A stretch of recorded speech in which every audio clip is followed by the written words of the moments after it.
Okay, to play through the intro riff of this song, all we need are power chords, but we need to move through them pretty quickly. We've got an A, a G, and a B. The secret to getting through that is in how you slide between them and in how you strum them.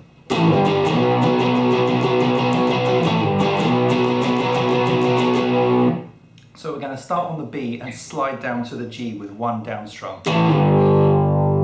Once we're down there, we hit the G again on an up strum, and then once again with a down strum where we slide up to the B really quickly. That's just in one smooth motion. So put that together and we get...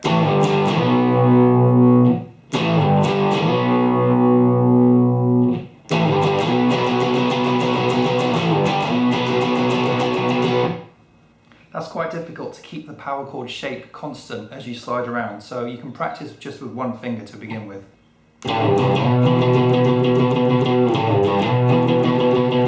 And then move up to two fingers. And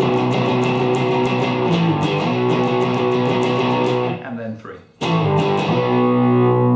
After that it moves into what you can think of as the chorus riff, which again is power chords.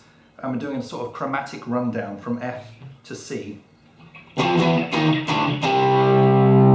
So we're going F, E, E flat, D, and C. Because each of those fall in between beats, we're doing most of them with up strums. So it's down on the first one, then up for everything else. I'm also stopping the chord in between each hit by releasing pressure with these fingers.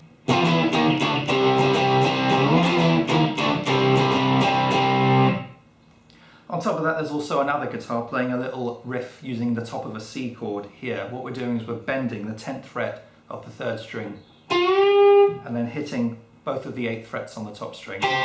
So we get...